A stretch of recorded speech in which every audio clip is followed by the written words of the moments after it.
Hey everyone, welcome back to your channel Study Mantra.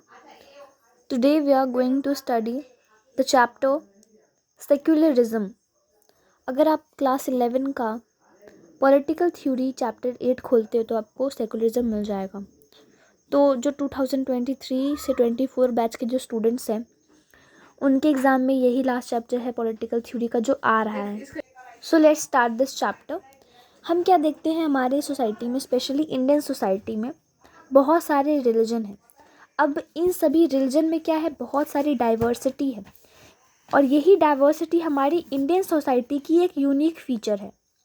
लेकिन क्या होगा कि जब यही डाइवर्सिटी कन्फ्लिक्ट या टेंशन का कारण बन जाए तो ऐसा ही होता है।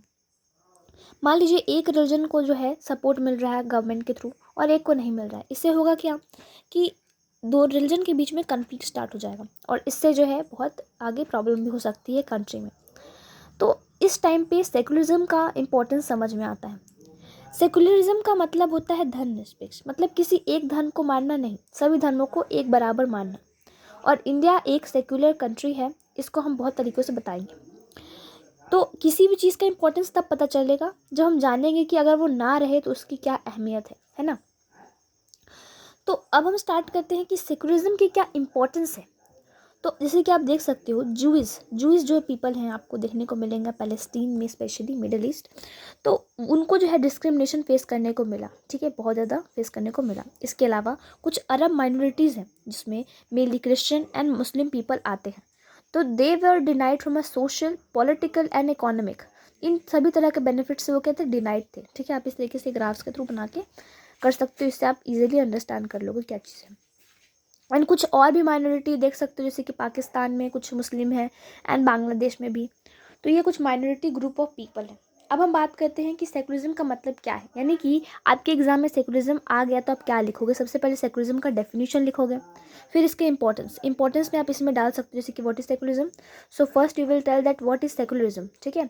अब 5 मार्क्स के 6 मार्क्स के क्वेश्चन आएंगे तो उसके लिए मैं अच्छे से प्रिपेयर करवा देती हूँ, क्योंकि इससे सेकुलरिज्म भी आ सकता है, ठीक है। और Indian model, western model of secularism, यही सब आ सकता है, ठीक है।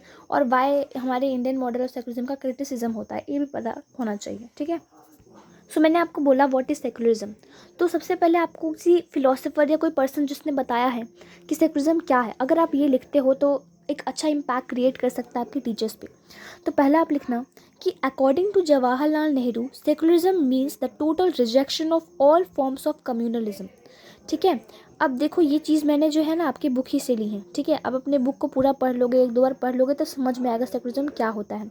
तब जाके मैंने इससे डेफिनेशन लिया है और इस तरीके से आप बताओगे, ठीक है। जवाहरलाल नेहरू के बारे में आपकी बुक में लिखा हुआ भी है, ठीक है। तो आप ये पहले लिखोगे, फिर लिखोगे कि सेकुलरिज्म का मतलब एक्चुअली में क्या है। तो आपको लिखना है कि it is a normative philosophy that's aims to create a secular world, यानी कि एक ऐसा वर्ल्ड जहाँ पे क्या होगा कि मतलब सेक्युलर मतलब सभी रिलीजन को एक समान माना जाएगा, ठीक है।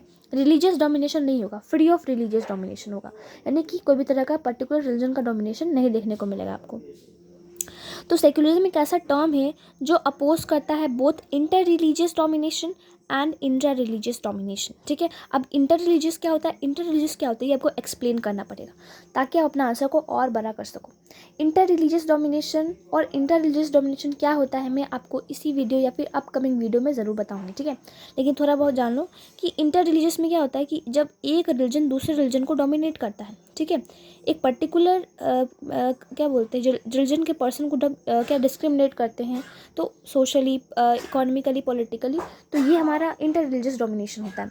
इंट्रा रिलीजियस में क्या होता है कि उसी रिलीजन के अंदर लोगों को डिस्क्रिमिनेट करना, जैसे कि हिंदुइज्म में जो दलित लोग हैं, दलित जो होती हैं, उनको हिंदू टेम्पल में जाना अलाउ नहीं होता है ना, इसीलिए।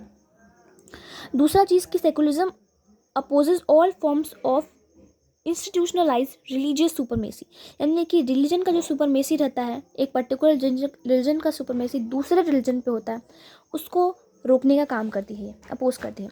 सेकुलरिज्म का मतलब एंटी रिलीजियस नहीं होता है, ठीक है। इसके अलावा कि सेकुलरिज्म का मेन एम यही होता है कि हम लोग को रिलीजियस डोमिनेशन से क्या करना है, वर्ल्ड को फ्री करवाना है।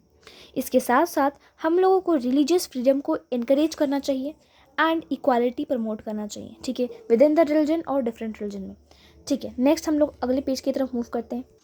सो बेसिकली इस चैप्टर में आपको रिलीजियस सेकुलरिज्म के दो फॉर्म देखने को मिलेंगे, inter religious domination and intra religious domination. So what is inter religious domination? यानी कि एक ऐसी कंडीशन, ऐसा सिचुएशन जिसमें एक रिलीजन का जो मेंबर है या फिर बोल सकते हुए एक रिलीजन जो है वो दूसरे रिलीजन को डोमिनेट कर रहा होता है, ठीक है। लेकिन सेकुलरिज्म क्या कहता है कि all forms of inter religious domination, IRD मतलब इंटर रिलीजियस डोमिनेशन, इनको अपोज करने का काम करता है। अब कैसे? जैसे कि हमारे कॉन्स्टिट्यूशन ने क्या किया है, सभी को राइट टू फ्रीडम दिया है, लेकिन फिर भी क्या हो रहा है, लोगों के साथ डिस्क्रिमिनेशन हो रहा है कि नहीं। अब इसके कुछ आर्गूमेंट्स दिए गए हैं कि 1984 में 2706 को मसैकर किया गया, और दिल्ली में स्पेशली। तो जो उनके जो क्या बोल सकते हो, जो ये लोग जो जिनकी डेथ हुई, मसैकर किया गया जिनको, उनकी फैमिली बोलती है कि जिन्होंने गलत किया वो विक्टिम पनिश नहीं हुए। और बोला ये भी जाता है कि बहुत सारे हिंदू कश्मीरी पंडित्स थे जिनको डिस्प्लेस कर दिया गया for many decades. And post Godhra rights में भी गुजरात जो है 2002 में हो, उसमें भी लोगों को बहुत डिस्क्रिमिनेट किया गया on the basis of their religion. तो अभी के लिए मैं आपको वीडियो एंड करती हूँ, ठीक है, और हम लोग नेक्स्ट वीडियो में जो है इसी टॉपिक को कंटिन्यू करेंगे। Thank you for watching your video.